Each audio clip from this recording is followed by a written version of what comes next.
which is the International Glaucoma Symposium on Structure Function Evaluation in Glaucoma. And this is going to a very useful session, as you will see in the various talks. And one of my opening statement, whenever I talk about OCT in glaucoma, I just describe this sentence, that OCT in relation to glaucoma is probably the most abused machine in ophthalmology. I don't know how many of you will agree with this statement, but Sanjay Asrani, come here, sir. You are going to talk first on using OCT in glaucoma, strategy and pitfalls. So this will give you a clear idea how to incorporate this in your glaucoma practice. He's a professor of ophthalmology in Duke University. Dr. Sanjay. Thank you, Barunji. Thank you very much for your kind invitation, and to the co-chairs as well. Yes, the OCT, I agree, is possibly the most used and the most abused machine. The fun starts when you are training fellows and the OCT machine doesn't turn on that day.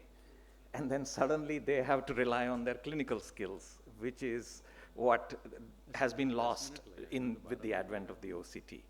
So let's look at some strategies and pitfalls.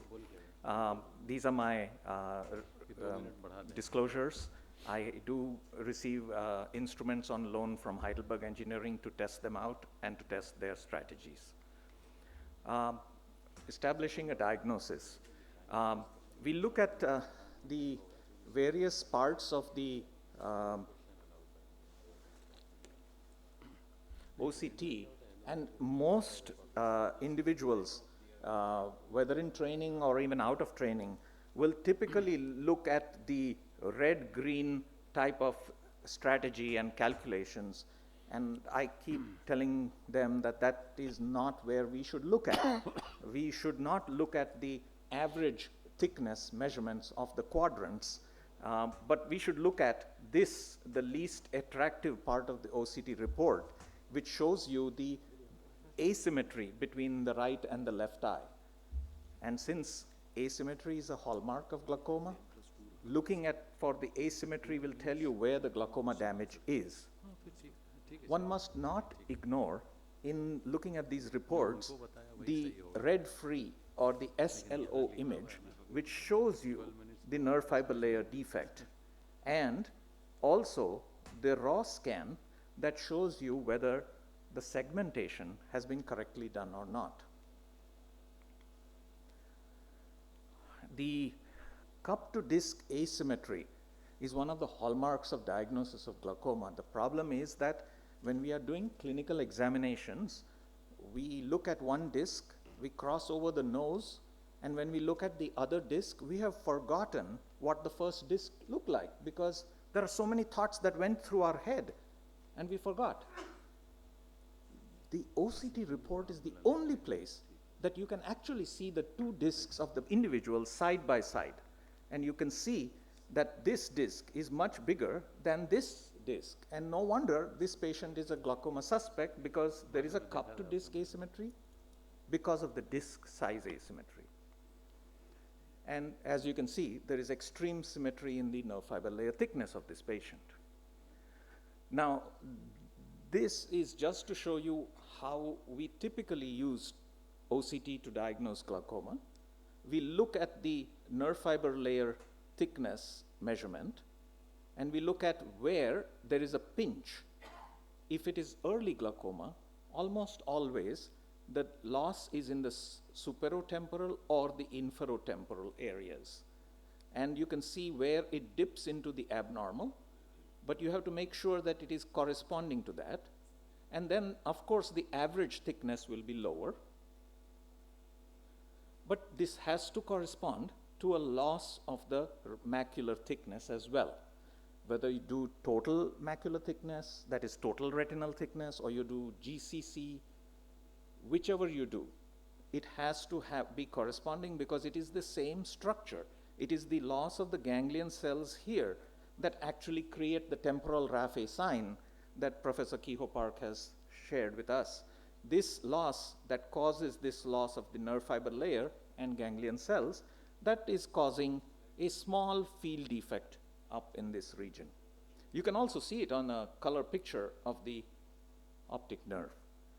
And then there are normative databases available that show you the loss of nerve fiber layer, the loss of the ganglion cells. But mind you, they give you only a normative database in this circle, but they miss out on this entire region. This circle, if you find abnormalities, you typically find them in low pressure glaucoma patients because it is more paracentral in location. Whereas high pressure glaucoma, you can see them much more in the periphery. I'd like to share some pitfalls also. There are certain cases that highlight the principles of OCT. For example, this is a patient that looks exactly like glaucoma. There is an inferior arcuate defect. There is a loss superiorly in the left eye of the nerve fiber layer, a corresponding loss of the macular thickness. But what is unusual about this is that there is a temporal loss in the patient. A temporal RNFL loss or decrease should not be there in early to moderate glaucoma. Yes, in advanced glaucoma there could be, but not in early to moderate. So whenever you see temporal loss that is greater than the superior and inferior loss, think neurological. And yeah, we did the first blood test on this patient and it turned out to be neurosyphilis. That was active. When you see a horizontal cutoff of the visual field, like an altitudinal field defect, and a horizontal cut, that is loss here but complete normality here, loss up here but complete normality in the lower half, it is a vascular event. So you have to now realize that this something happened, either a branch retinal artery occlusion or a non-arthritic ischemic optic neuropathy. Since I said asymmetry is the hallmark of glaucoma, if you see symmetry, then there is a high chance it may not be glaucoma.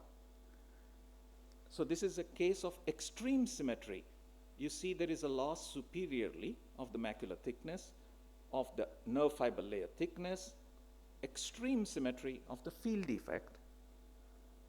This patient, unfortunately, was on 4 glaucoma medications for normal pressure glaucoma at age 22. But the extreme symmetry gave it away that it is segmental disc hypoplasia that is actually causing this. Now, having said that, when you see extreme asymmetry like this, you see the severe temporal loss, severe nasal loss, and this is real. This is not a segmentation error. You must think of homonymous hemianopia. And you can confirm that on the ganglion cell or the retinal thickness. You can see one side is lost. Mind you, if you should see a visual field defect of homonymous hemianopia, but don't see the changes on the RNFL, that patient is having a fast-growing tumor.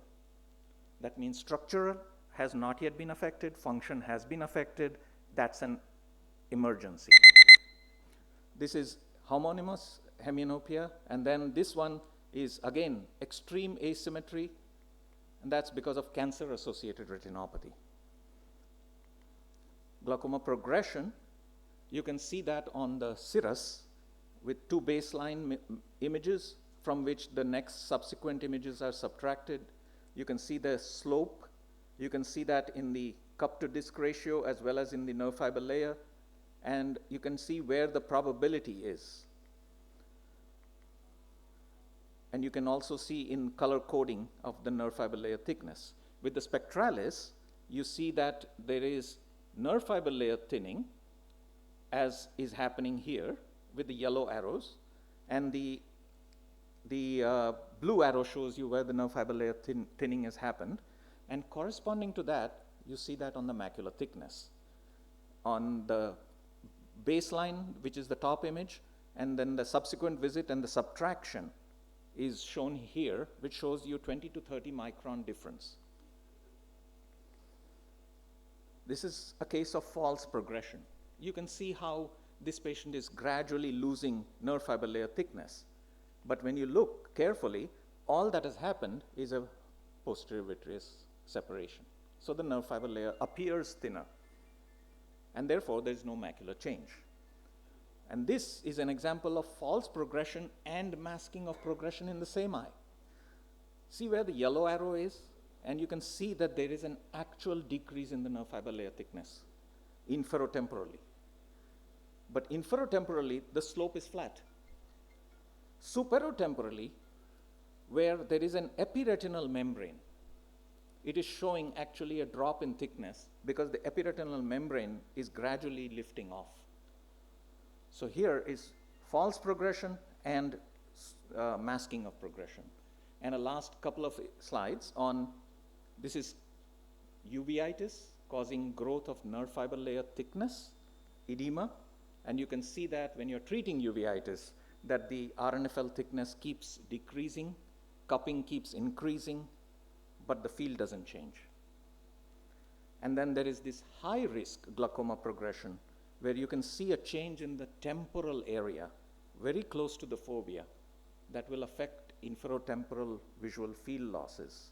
We'll skip a few of these and go to establishing a diagnosis. We all thought, at least I thought, when you see a nerve fiber layer defect, when you see a ganglion cell loss, when you see a field defect, it's glaucoma. Well, it may not be, because as you can see with this patient with multiple nerve fiber layer defects, look at the cup. The cup is hardly there. There is no cupping.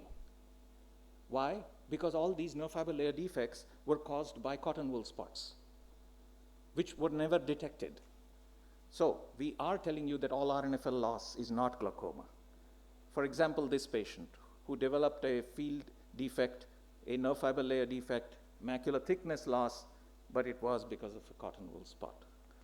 So decrease of global nerve fiber layer is not specific to glaucoma, can occur in other non-glaucomatous conditions. The commonest cause of decrease of the nerve fiber layer is due to posterior vitreous separation.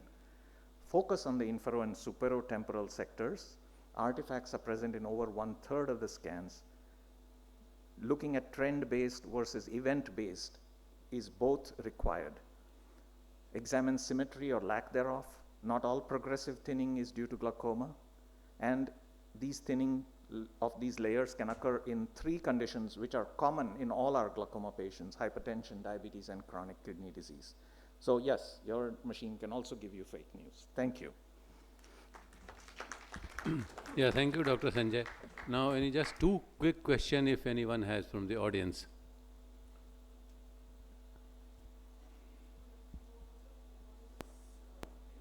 Hemianopia that you were describing, how to pick it up early and like how to not miss it? Well, if you see that kind of asymmetry in the macular thickness and the RNFL thickness, and then of course you see it on the visual field, most likely that is a chronic, that's a slow growing tumor. The patient has had structural loss but not had any symptoms. But it's very difficult to pick it up early unless you keep your antennas up when you see this extreme asymmetry. Because what we get is when we get an altitudinal defect, that's when we have, retrospectively that's when we look onto these after looking at the field. So ours is like the opposite. We first get the field done and other things, and then if the field shows something, then we look. Yes, onto definitely. That is and the macula. definitely the field is the first to go in homonymous hemianopia or brain issues, where you can see most of the time when you get the field, you're not going to get a clear-cut vertical defect. You're going to get some loss here and some loss here. Some patchy, yes. In the past, we used to have paper visual fields. We used to put them on top of each other. We have lost that ability now. So we have to imagine mentally to put them one on top of the other. Sir, Dr. Sanjay, you showed a patient with RNFL defects without cupping. So what was the actual diagnosis in that case? Hypertensive retinopathy. Hypertensive. Okay. So there was no exudates there. So how will retrospectively analyze that this is because of exudate or because of this damage? You're absolutely right that it is in the absence of noticing cotton wool spots in the past. I also diagnose these with as a glaucoma. It is only now that I'm realizing that many of these are not necessarily glaucoma. And now I am just doing a study which is near completion to identify on OCT what is the finding that can identify that this is coming from an old cotton wool spot and not glaucoma, which I'll be sharing next time. Thank you. Thank you, sir. Now, can I invite the next speaker, Dr. Alex Huang. He's from Chile University, and he's going to talk on conventional outflow imaging for medical and surgical care. Well, I had 2 talks, and the second one was about anterior segment OCT. May fit perfectly. Yes, with sir. You have Sanjay. another talk, sir. Yeah, maybe Anterior we segment imaging. switch the order, yeah. Because then they 2 go together. Yeah, that talk is also there, sir. Yeah. So you want to do the 2 Yeah, together? let's do that one, because we're following Sanjay. Yeah, the other one. I think the second to last one.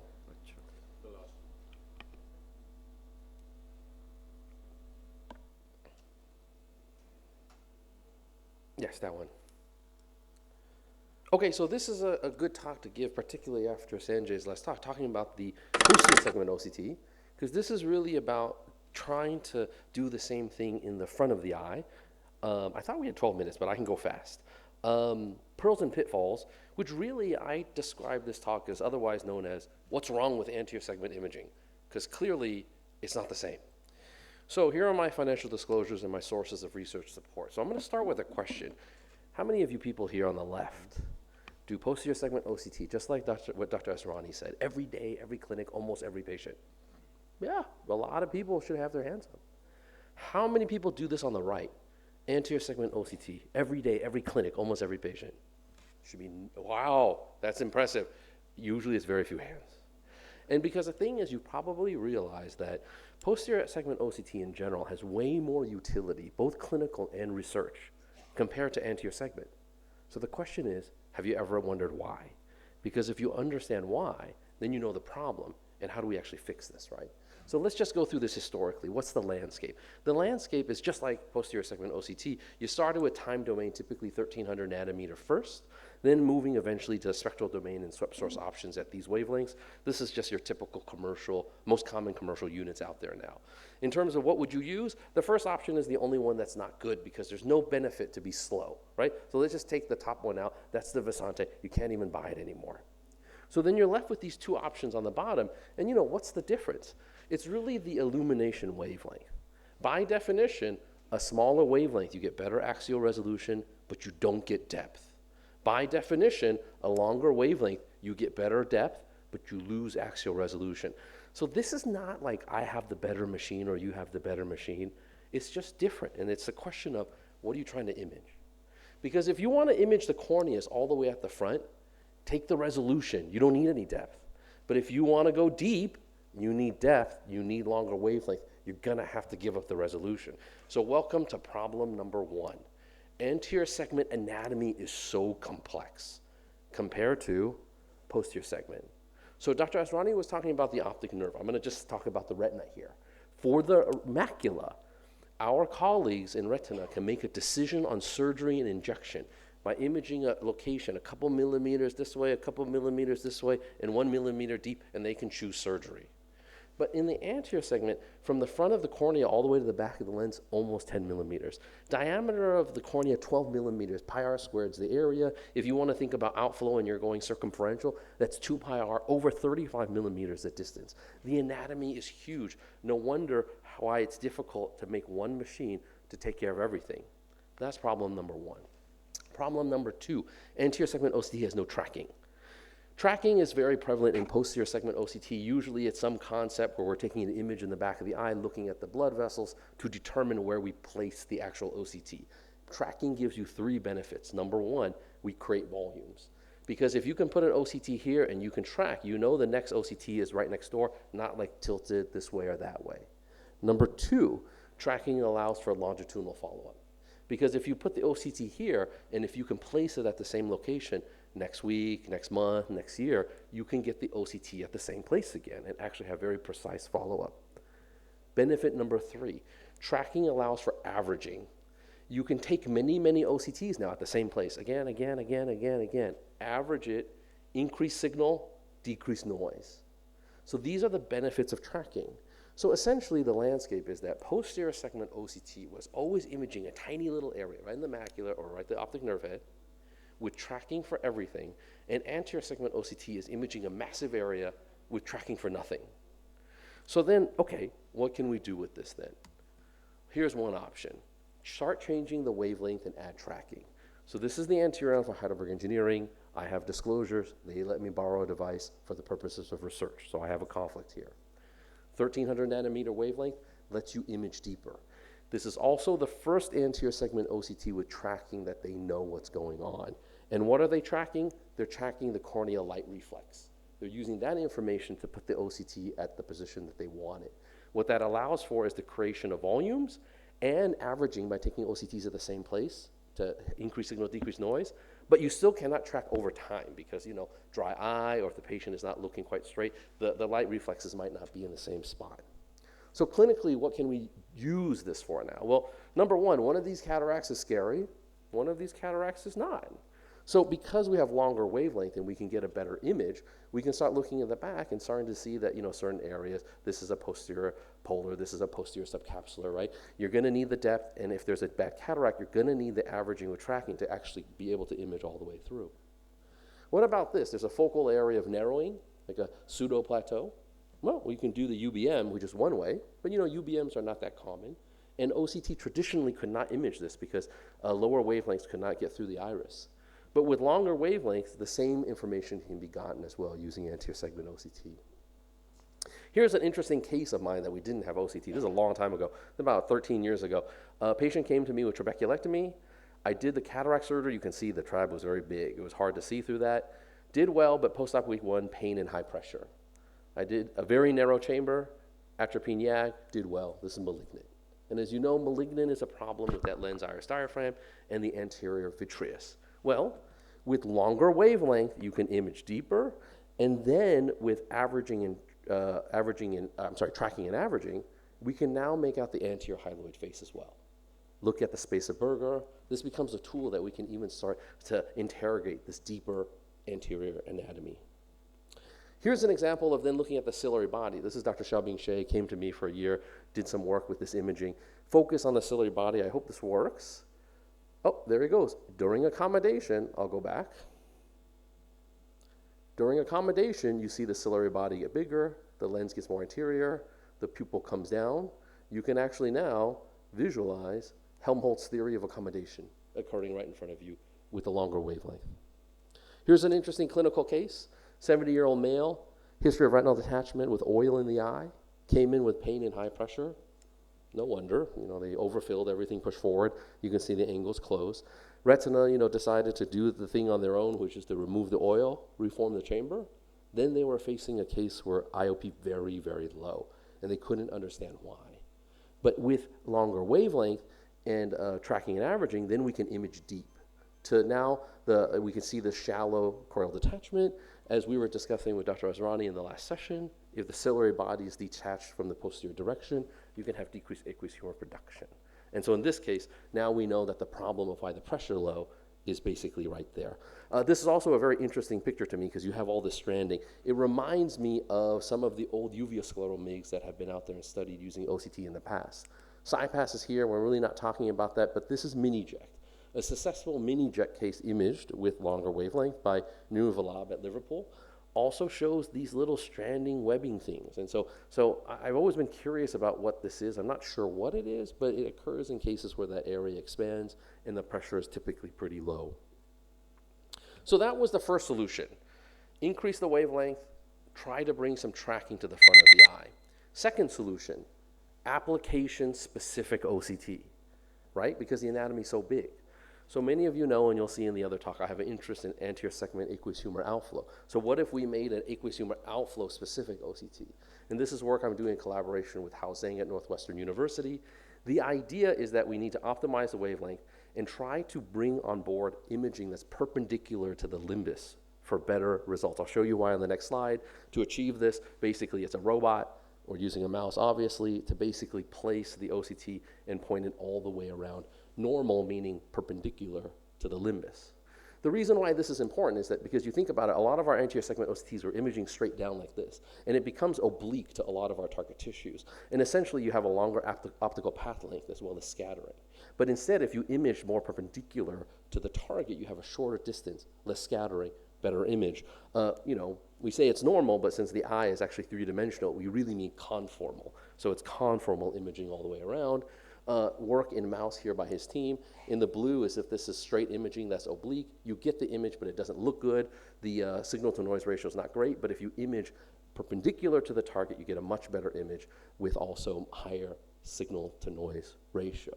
So in the end, the idea with this application-specific anterior segment OCT, then we can actually build full circumferential imaging, right? Because this isn't an OCT for anything else, but just for outflow. And then you'll see in my next talk, these are the kind of concepts that we'd like to eventually bring to outflow imaging to understand what's going on and maybe help with some of our things such as trabecular MIGS.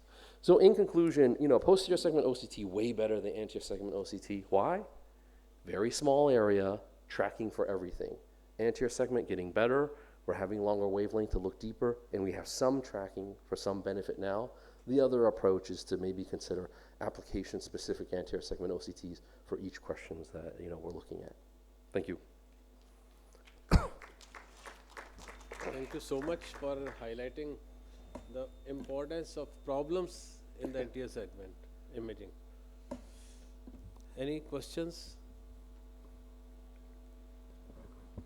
So, would you like to replace UBM with AIOS-OCT now?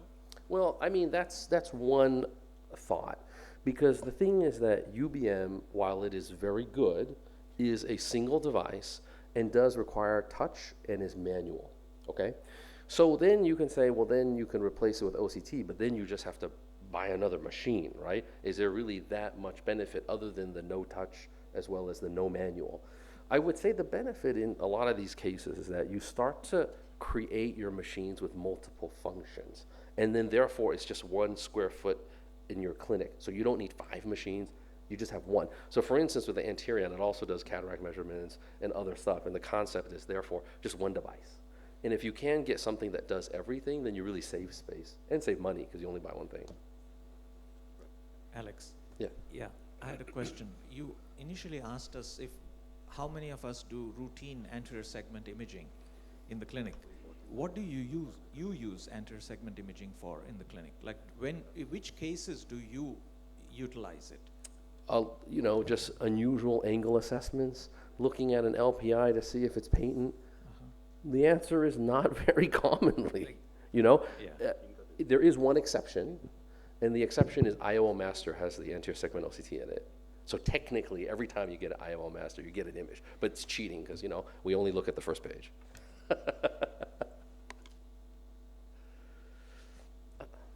Yes? Excuse me, ma'am. What is your experience of anterior segment OCT use in all these mixed procedure that are being done?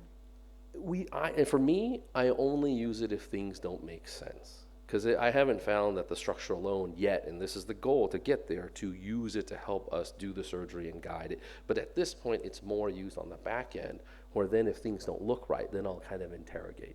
Now, I'm not trying to imply that my surgeries always work, but unless something's weird, then I won't pull out the anterior segment OCT. Routinely, that is.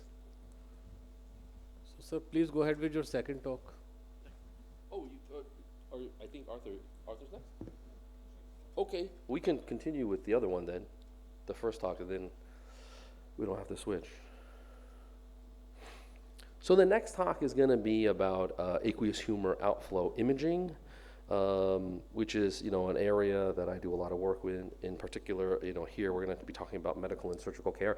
But here at APO, here at AIOS, there's also an important emphasis that has to be made, is that this is also a talk about the contribution of Indian ophthalmologists, clinicians, and scientists, because as you will see, they have actually added a lot to this work.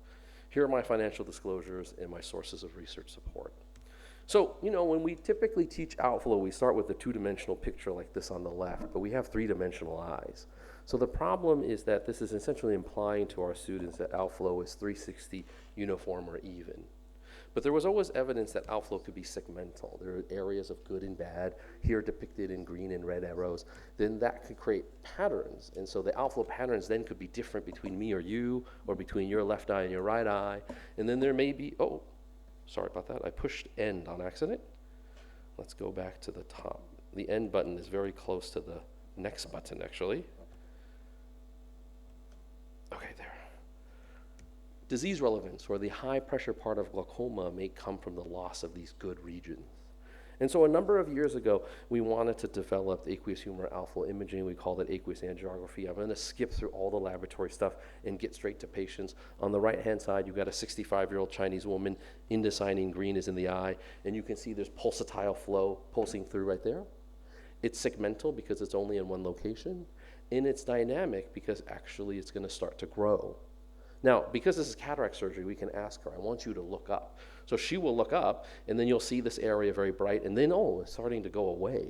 So again, it's dynamic. Then she's going to reset her eye, and superior nasal, there's going to be another region where there's pulsatile outflow. So the outflow is pulsatile, it's segmental, and it's dynamic because the region down here is actually starting to grow back.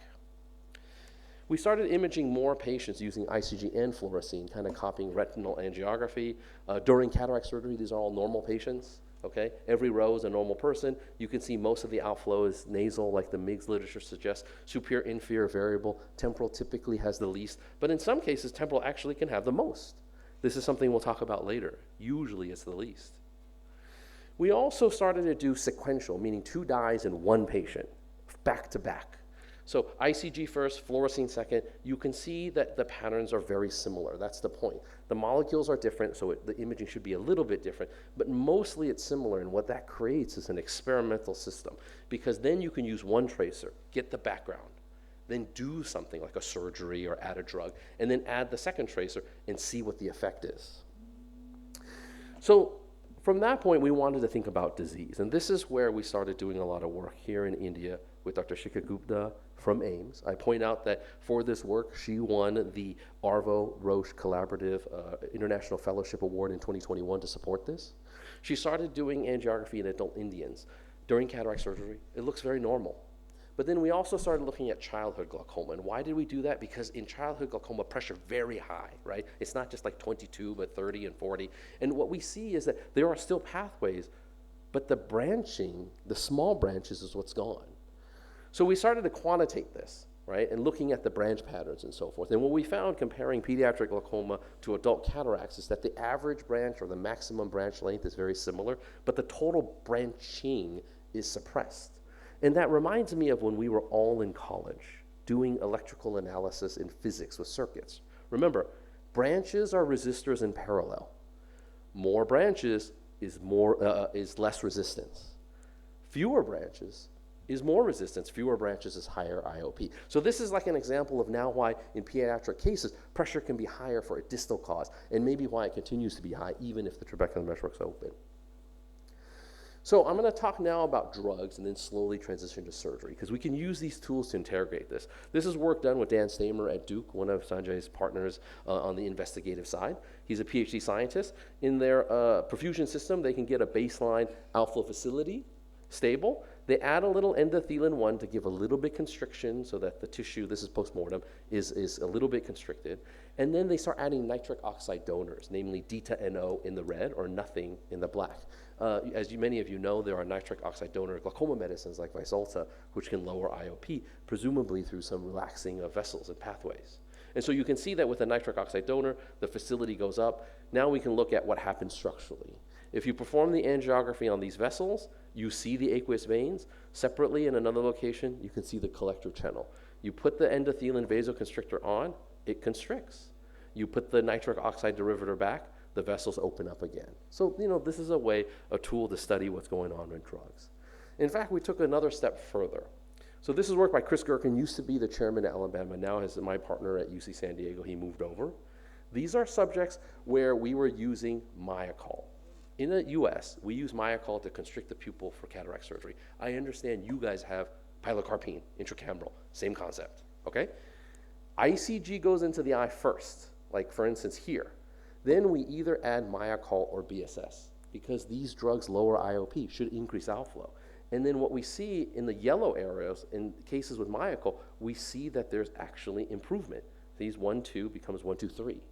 Now, this isn't that surprising because you're going to say, well, these drugs are supposed to lower IOP, so outflow should be better. But here's the problem. The drug is everywhere. So how come it only rescues in focal locations?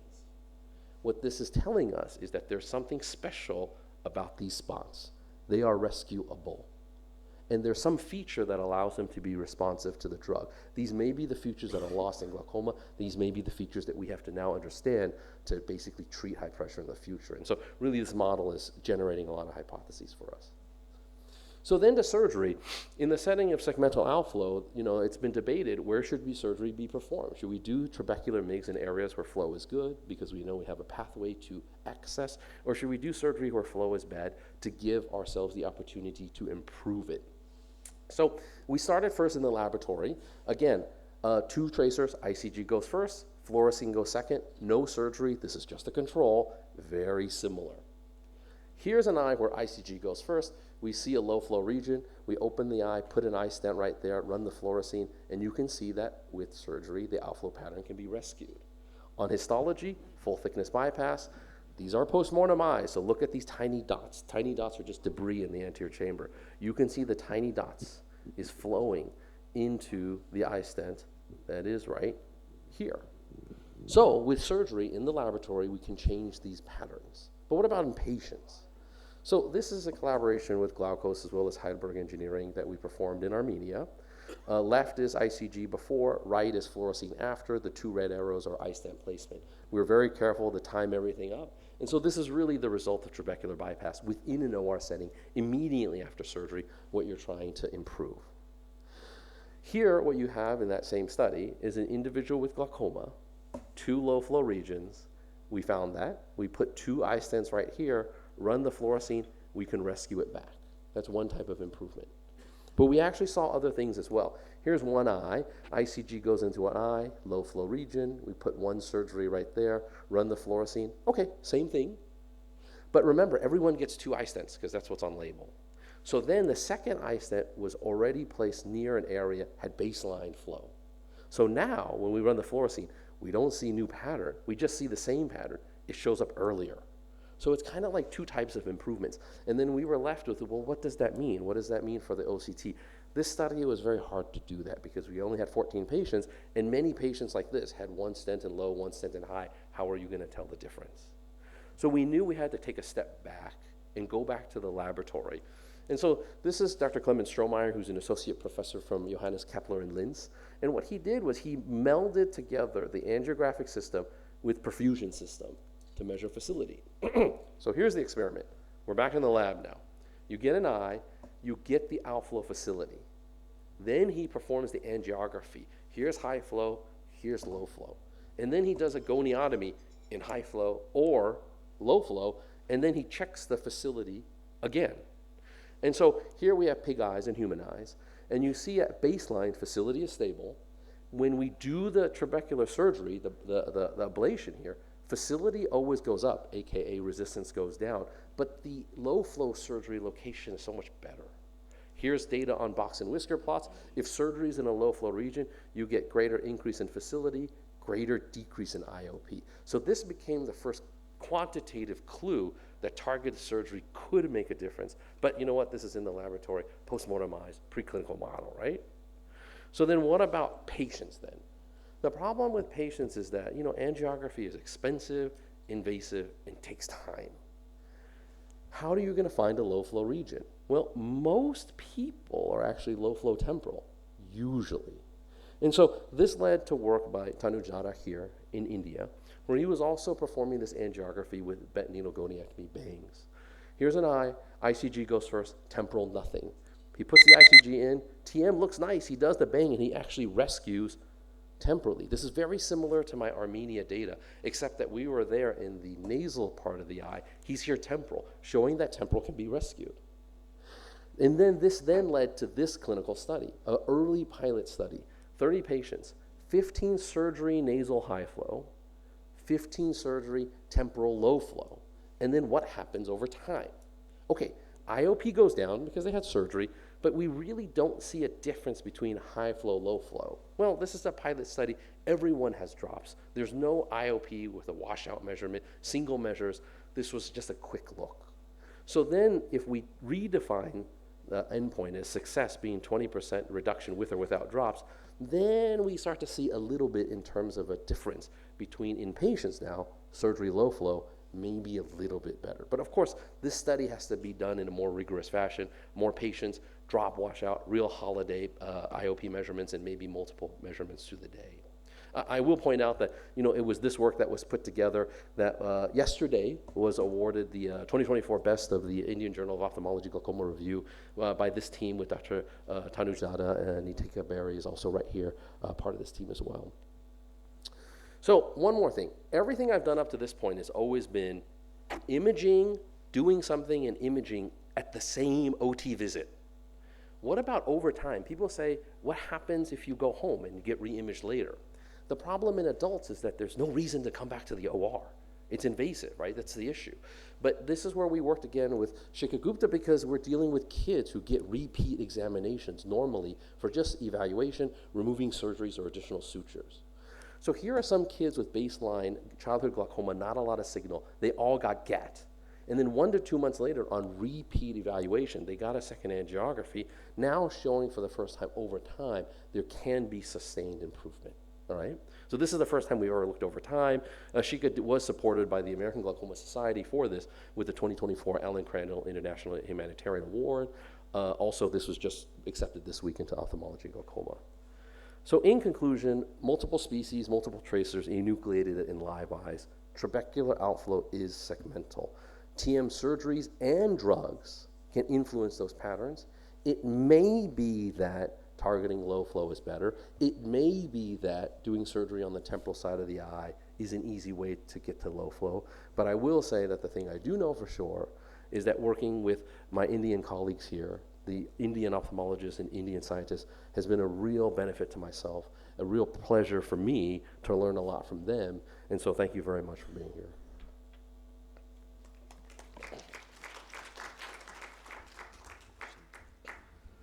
Yeah.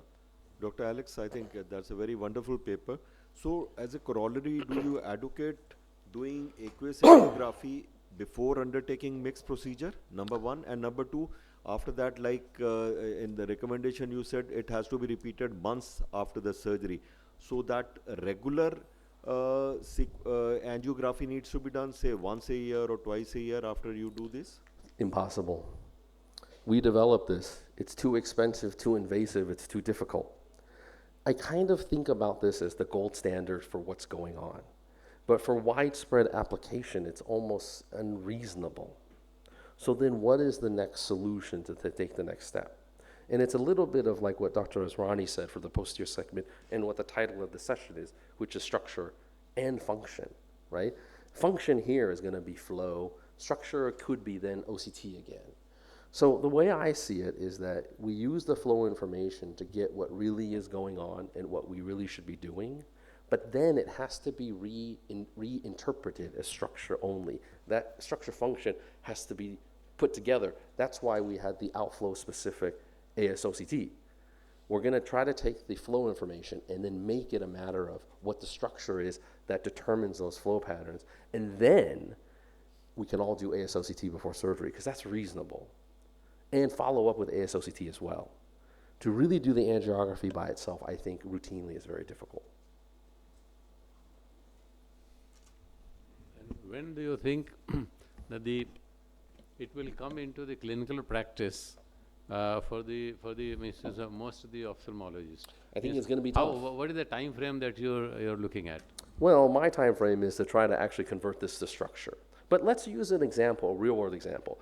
Intravenous fluorescein angiography for retinovascular disease, right, was invented in the 1950s, 1960s. And it took our retina colleagues 40 years, 30 years, 1980, 1990, to make it the routine process that today is so easy. Everyone can do it quickly, right? It took them many decades. For this was all developed in 2015. So if we were to do the same concept, maybe we can make it easy in 20 years.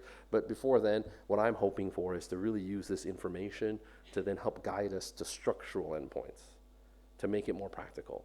Otherwise, I mean, we have to have a lot of innovation to make this easier. So would you be doing it before MIGS surgery in all your cases? It's Just for to- research.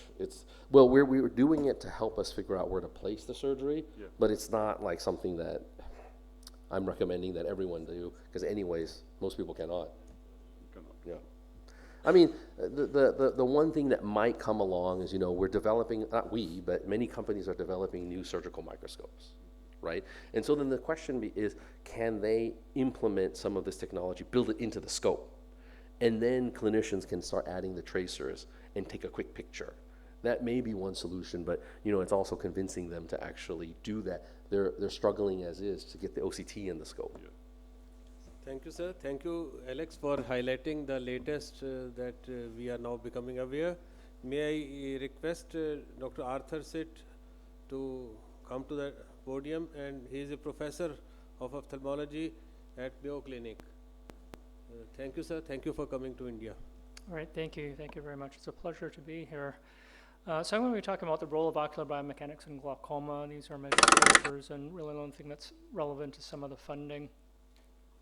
So why do we care about ocular biomechanics? So elevation of IOP causes distension of the eye, stretches the lamina curvosa, potentially damaging the axons. And so one of the questions is what tissue properties might protect against IOP-related damage? And the first thought might be a stiffer eye is what you want to protect it against high IOP. The problem is that the tissues of the eye are not uniform, and so Crawford Downs, as well as others, have shown that you can have different tissue properties in different areas. And if for example, if you had a stiff sclera but a compliant lamina, when you raise IOP, you actually concentrate deformation into the lamina curvosa, where you definitely don't want it to happen. So one of the issues then is how do we start to measure ocular biomechanical properties? One way is you can use something like this. This is a commercially available device, the Ocular Response Analyzer from Reichert, and it's an air puff tonometer, and it measures 2 air puffs. So it indents the eye and it measures the pressure as it's indenting and the corneal light reflex reaches a maximum. And then as it's rebounding, it measures a second pressure as it again reaches a maximum corneal light reflex. So the difference between those 2 pressures is called the hysteresis, the corneal hysteresis. Now, the term corneal hysteresis is probably a misnomer. Now, so one of the issues is that what does that actually mean? It's a hysteresis doesn't tell you anything specifically about the properties of the eye, and that's because tissues are usually viscoelastic. They're neither perfectly elastic or neither perfectly viscous. And what's the difference?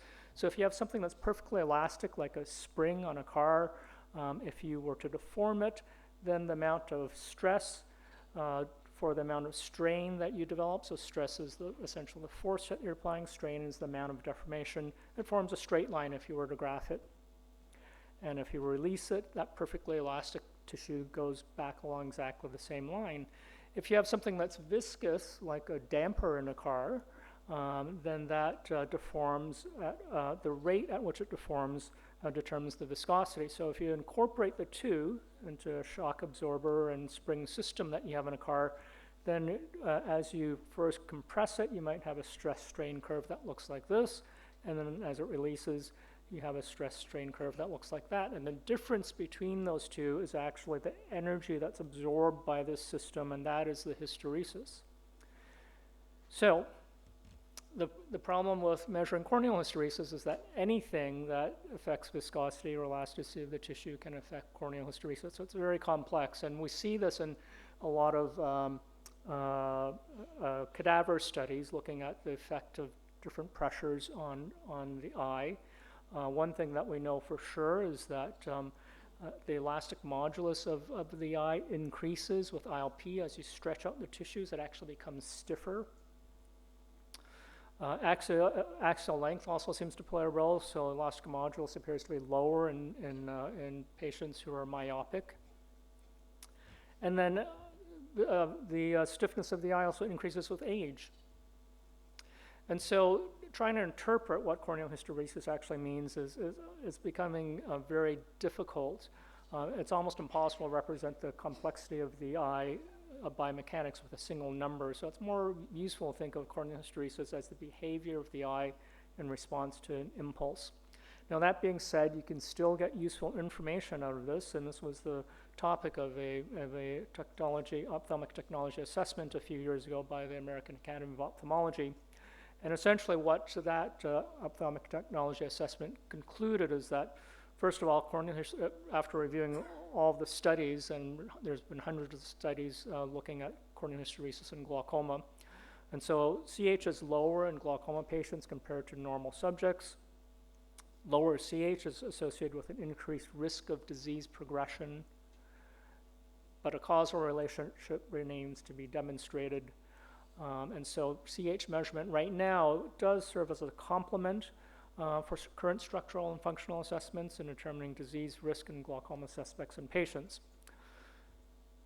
But how do we start to determine what are the specific biomechanical tissue properties that occur in glaucoma and whether they are actually causative of glaucoma? So this gets to some work that we've been doing over the past several years using a technique called ultrasound vibroelastography. So what this involves is using ultrasound to image the eye and then using a mechanical shaker to gently generate a wave inside the eye and using the ultrasound to image that wave propagation. And so you can see here, it's actually less painful than it looks. And so you image the eyes, you generate the wave, and you can see in this little video as the wave propagates across the cornea and through the sclera. And the ultrasound images it and allows us to measure the speed of wave propagation. We can also measure the ocular rigidity coefficient, called the Friedenwald ocular rigidity coefficient, using essentially a weighted pneumotonometer or weighted Schiatz tonometer. So we've looked at this in some studies. This is actually an old version of the presentation, but we've looked at this in normals and glaucomas, and we find that there's no difference in terms of wave speed. When we're looking at normals versus glaucoma, treated glaucoma patients, but we do see that in treated glaucoma patients, the ocular rigidity is lower than in normal subjects. And so what does this tell us? First of all, the lack of difference between wave speed tells us that that viscosity may be more important, and we're only looking at cornea, and so sclera is probably more important than cornea. It is also complicated by the fact that all of the subjects in this initial study were treated with prostaglandins, which can affect the biomechanics because of their effect on matrix metalloproteinases. So, and so to try to get around this issue, we started looking at normal tension glaucoma patients because we could match them for age and IOP with controls but still have these patients untreated. And so this was some fairly recent results that we've published. And what you can see here is that in normal tension glaucoma patients, first of all, the wave speed is higher, and what that means when the wave speed is higher is that the elasticity is higher. So glaucoma patients have stiffer optic nerve heads and stiffer optic nerves. And then the viscosity in the optic nerve head as well also tends to be higher.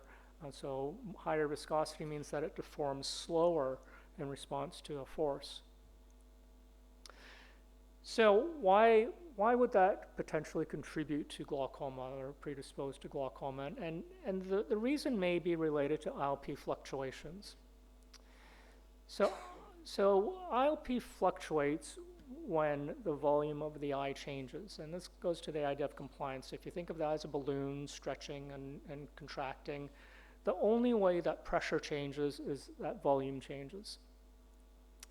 And if that's and if that's the case, then that means if you have a eye with lower compliance, so a stiffer eye, you're going to have greater IOP change for a given volume change, which means greater IOP variations.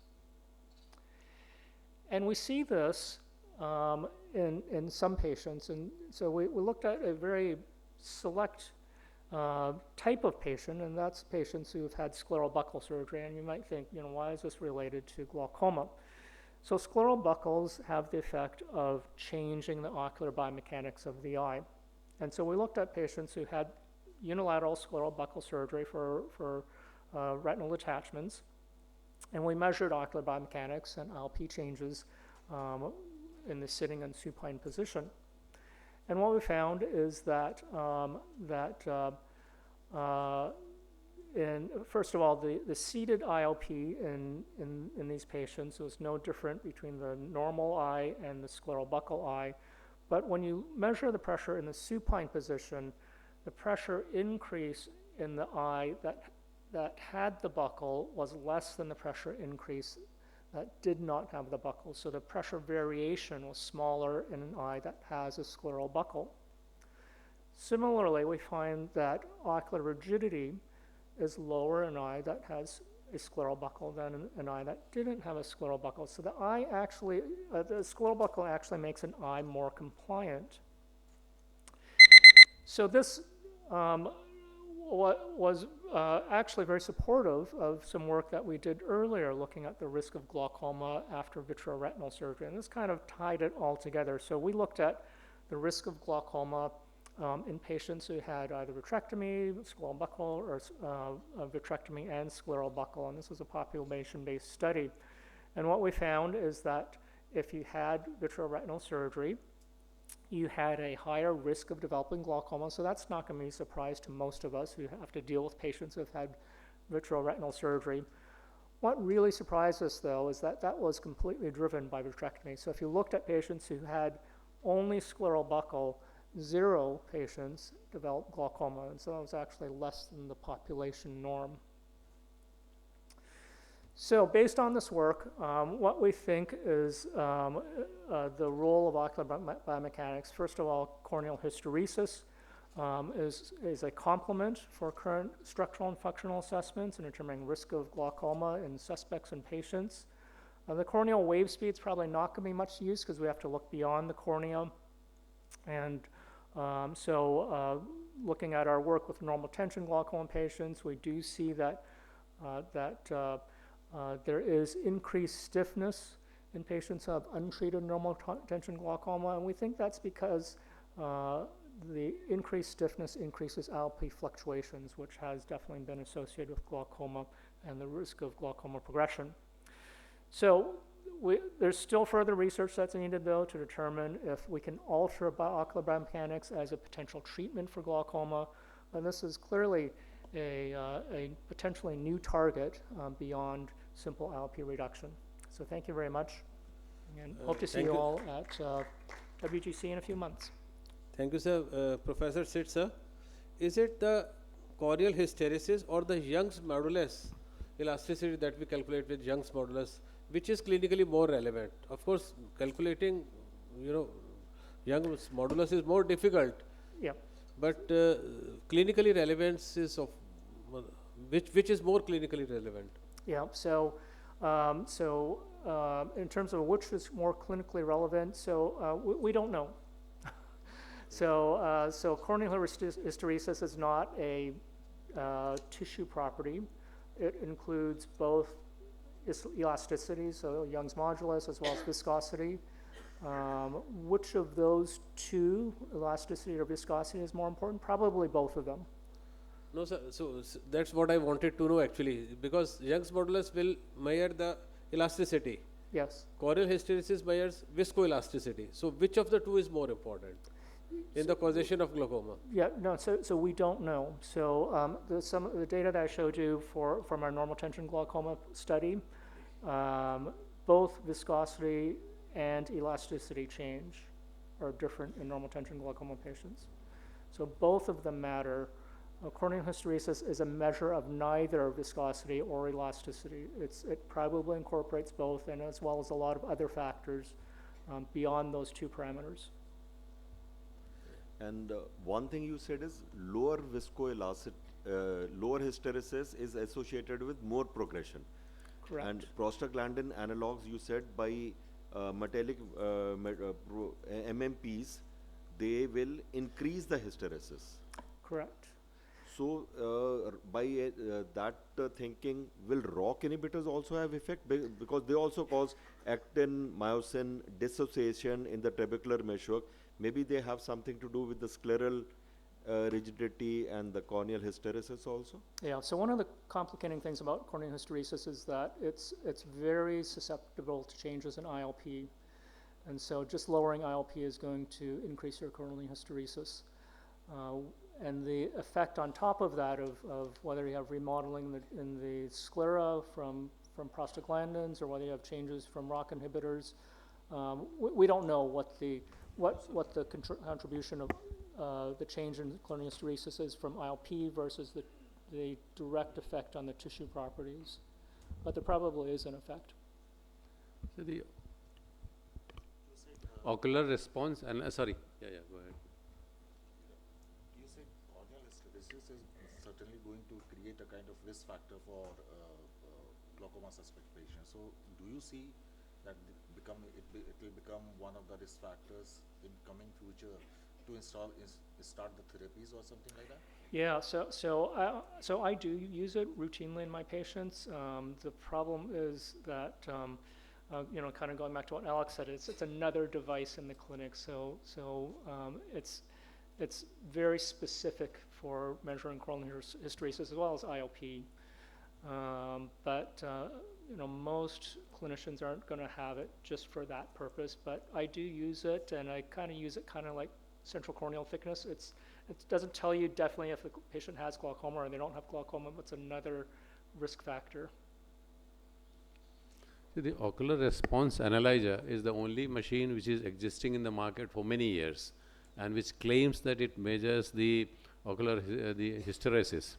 Now, what I have two questions: that does it measure ocular hysteresis accurately, number one, or should we rely on that finding, number one? Number two, do you yourself incorporate that figure or that finding in the glaucoma management? Yeah, so as I said, I do incorporate it in my practice because I have the device already.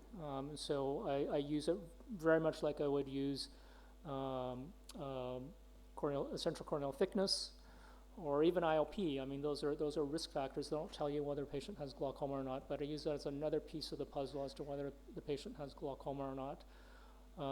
In terms of your first question, does it really measure corneal hysteresis? Well, yes, it does, because that's the device that defines corneal hysteresis. And the accuracy really is depending on the quality of the scan. So it does give a quality scan, a wave score. So as long as the wave score is accurate, then it takes multiple measurements and takes a mean, you're going to get an accurate corneal hysteresis. But what that means, I think that is the real question. What does that mean physically for the eye? And then that's where it becomes very complex. It doesn't measure a specific tissue property. It's just the response of the eye to a pressure impulse.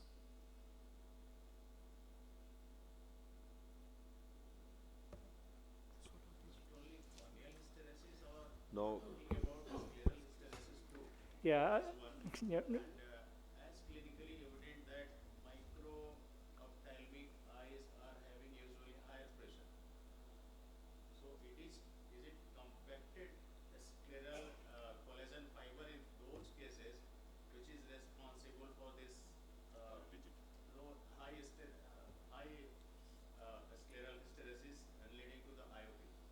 Yeah, so I think corneal hysteresis really is a misnomer. There's absolutely no way you can compress the eye and only affect the cornea. So I think it does reflect the entire eye and primarily the sclera.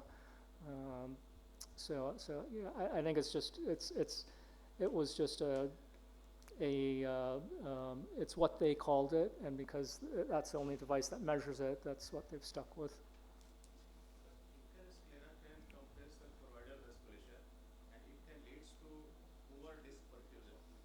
This could be one outcome of your study that might, what we are naming it as a normal tension glaucoma, could be because of this poor ocular perfusion, disc perfusion, because of this thicker sclera and high collagen content. Yep. Can we think on this like? Yeah, so I mean, I've never measured patients, or I've never performed any study systematically measuring patients that have thick scleras. I think it's a very interesting area to look at.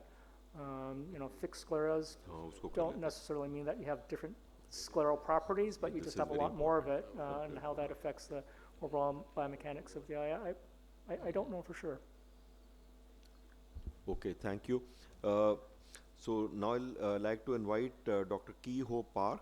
Dr. Ki-Ho Park is from Seoul National University from South Korea, and is going to talk on very important topic, how to diagnose myopic glaucoma. Thank you, Chairman.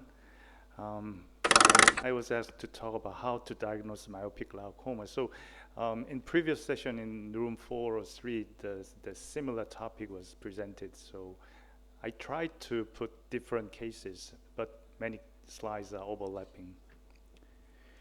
So these are my disclosures. So in East Asia and Southeast Asia, there is an epidemic of myopia. The prevalence of myopia in young adults is around 80 to 90%. So after 20 years or 30 years, there will be big surge in myopic glaucoma in those regions. And Korea has one of the most with the highest prevalence of myopia.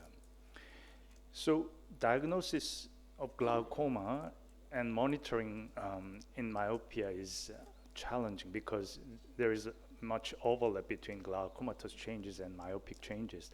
And disc tilt with temporal stretching, peripapillary atrophy, chorioretinal atrophy in myopia makes difficult to diagnose glaucoma. And in myopic eyes, there is glaucoma-like visual field defect. Especially in highly myopic eyes, optic disc is large and elongated, and cupping is very shallow, and there is large peripapillary atrophy. And low frequency of RNFL defect makes it difficult to diagnose RNFL defect. And the optic nerve damage is more diffuse. So to diagnose glaucoma, we are looking at the optic nerve and peripapillary tissue and retinal nerve fiber layer with photography and OCT as well. And also we are looking at the macular area for the retinal ganglion cell innerplexiform layer. And also finally, we do functional test with visual field. So the first clue is a disc hemorrhage. If we look at the primary open-angle glaucoma and divide them into myopic disc hemorrhage and non-myopic disc hemorrhage, there is a quite difference. The location of myopic disc hemorrhage is most frequently in lamina cribrosa area. And in contrast, in non-myopic eyes, disc hemorrhage is least frequent in lamina cribrosa area. So there are two recurrent disc hemorrhage in the lamina cribrosa area in myopic eye glaucoma. And after disappearance of the disc hemorrhage, you can see lamina cribrosa defect increased in those two areas. And visual field has progressed in those regions. And in Japan group has shown that in highly myopic eyes with early glaucoma, there is papillomacular bundle defect is quite frequent. So we studied in what is the frequency of papillomacular bundle defect in highly myopic glaucoma.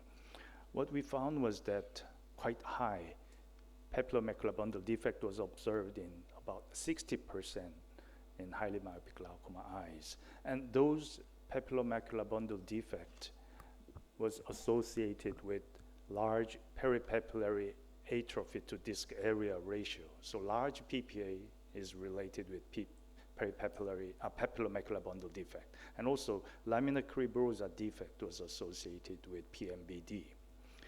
And also central visual field defect is associated with it. It's quite natural. So PPA to disc area ratio, lamina cribrosa defect, and central visual field defect were significantly associated with PMBD. So in highly myopic eyes, look at those areas.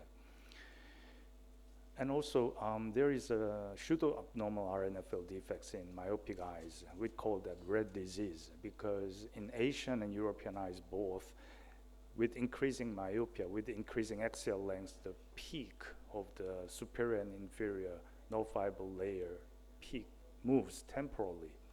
So this is a case of healthy myope in my clinic, and you can see the peak in RNFL thickness curve, the superior and temporal peak move temporally, and it touches 1% and 5% normative database band, so it makes red disease like defect, but it is no defect. There is no defect in this healthy myopic eyes, so we call that red disease. So look at this RNFL thickness curve in myopic eyes is very important. We do glaucoma hemifield test in visual field. Similarly, we can perform GCIPL hemifield test in the same eye. So if there is a difference across the horizontal raphe in the GCIPL thickness map, we call that, if there is a significant difference, we call the temporal raphe sign. The strength of this sign is that it is free from false positive associated with normative database because we just look at the thickness map, not comparing it with normative database. So this is case one, quite similar to the case I showed in the previous session, but it is 44-year-old gentleman, highly myopic with longer axial length. And you can see in the RNFL photography that there is a suspicious RNFL defect in the inferior temporally. And there is two defects in the deviation map of retinal nerve fiber layer deviation map, but we need to look at which one is real and which one is pseudo defect. So the inferior part, this one is due to the shifting of the thickness curve to the temporal part. So this inferior defect is pseudo defect. What is real defect? This one is inferior temporal part thickness was deepened in the inferior temporal area, and it can be confirmed by temporal raphe sign here. The second case is a 49-year-old gentleman with intraocular pressure 18 and normal corneal thickness, but highly myopic. So right eye, longer axial length showed larger peripapillary atrophy, and the left eye showed also peripapillary atrophy. What about RNFL photography? Suspicious superior and inferior RNFL defect, but quite diffuse. It's not clearly we can find it. RNFL thickness map also shows quite diffuse thinning, and also thickness curve, if you look at it, quite diffuse thinning, and the real defect, quite significant defect, is left eye superior temporal part. Dotted line is the left eye, so you can see a defect there, very, very significant defect. And also GCIPL temporal raphe sign is quite not clear because both superior and inferior part has thinning. So in that case, temporal raphe sign is not clear. So we look at all the images together to diagnose glaucoma, and also visual field, both superior and inferior glaucomatous visual field defect we can recognize and diagnose glaucoma in this case. And also we compared non-glaucoma highly myopic eyes and highly myopic glaucoma eyes and compared which parameter is most important to diagnose glaucoma. So simple case is the case A, quite simple. It's a green color, symmetric, donut-shaped, GCIPL, RNFL thickness is healthy. It's easy. But the difficult case is case B, quite diffuse thinning in GCIPL and inferior thinning of RNFL. So we should distinguish this case with real glaucoma. So what we did was ROC curve, and what parameter is most important to diagnose glaucoma in highly myopic eyes. Number one was inferior temporal GCIPL thickness. The second one was inferior RNFL thickness. The third one was temporal raphe. So back to this figure. So this diffuse type, and there is no temporal raphe, the chance of glaucoma is very low. In the right eye, inferior temporal GCIPL, inferior RNFL, and temporal raphe was the top 3 parameters to diagnose glaucoma in highly myopic eyes. The next one is measuring neuroretinal rim.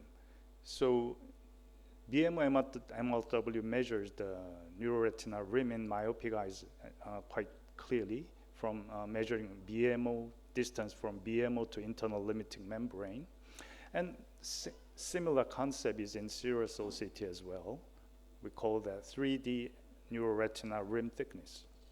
So in healthy myopia eyes and in myopic glaucoma eyes, we compare this 3D neuroretinal rim to differentiate glaucoma from non-glaucoma and differentiation between glaucoma and red disease.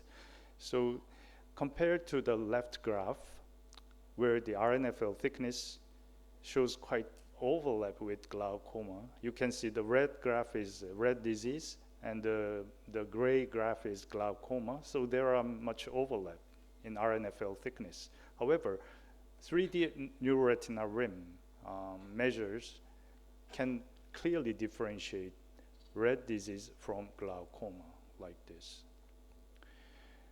And this one, it compares the spectral domain OCT, serous OCT, with swept source OCT, which has wider range of scanning, 12 by 9 millimeter, in contrast to 6 by 6 in spectral domain OCT serous.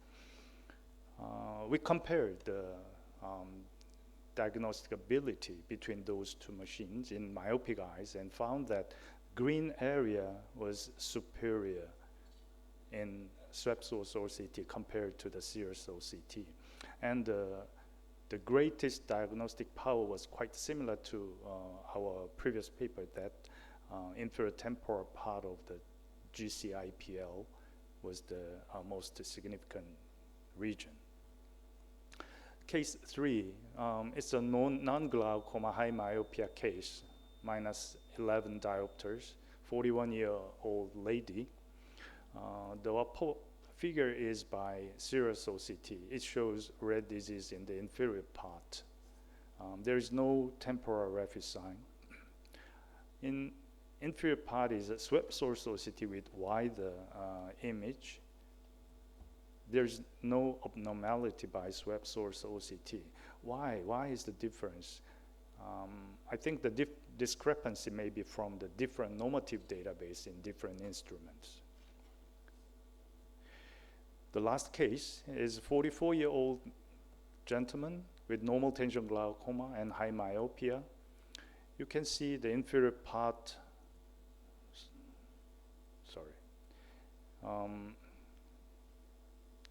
look at the left eye. Inferior RNFL defect has progressed. A new RNFL defect was detected about 8 years later. So it is progressing.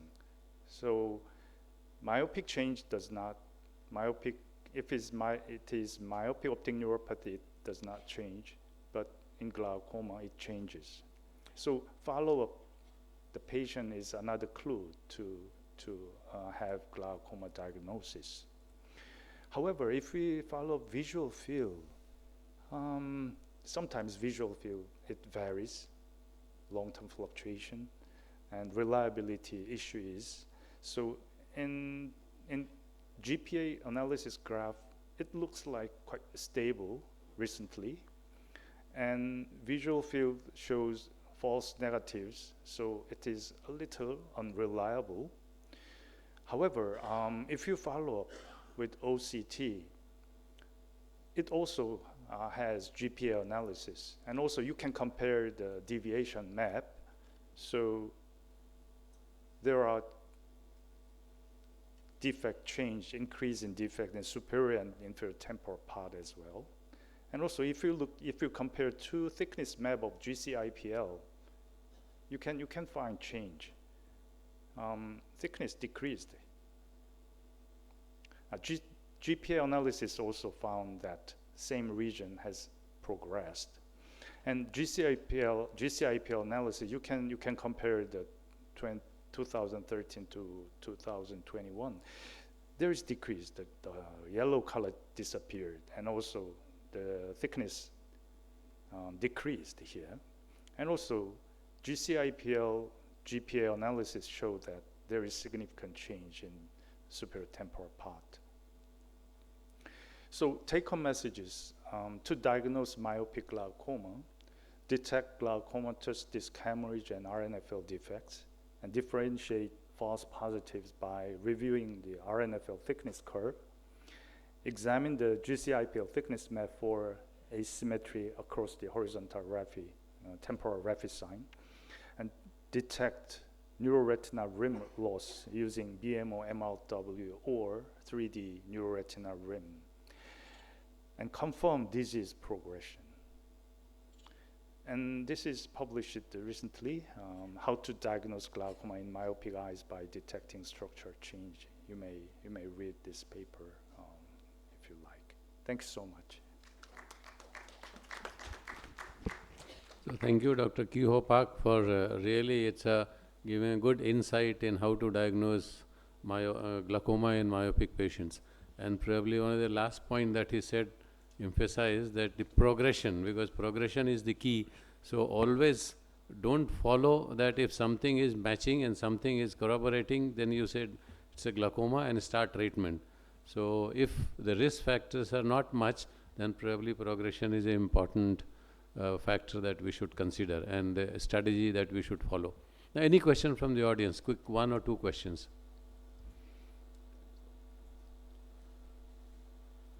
So how much is the importance of asymmetry in these cases? Suppose the myopia is symmetrical and the RNFL findings are showing asymmetry.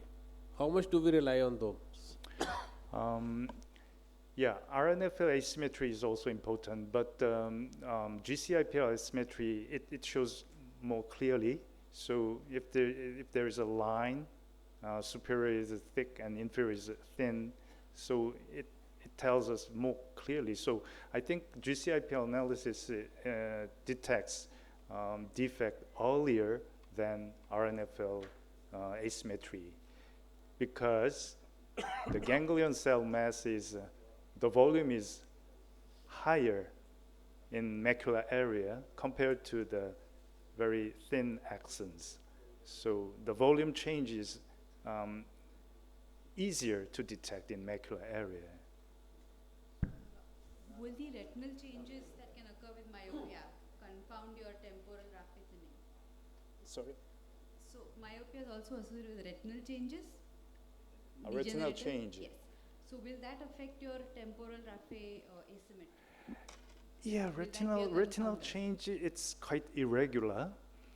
The temporal raphe sign is because the damage is in the lamina cribrosa area. Superior and inferior change at exactly the same location at the same time is quite, the probability is very, very low.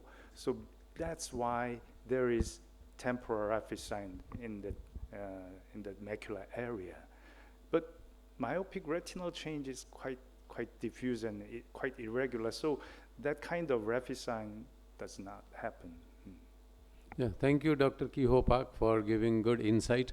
And so I thank all the audience for attending this session, and I hope you have learned a lot. And can we have a quick picture with all the speakers?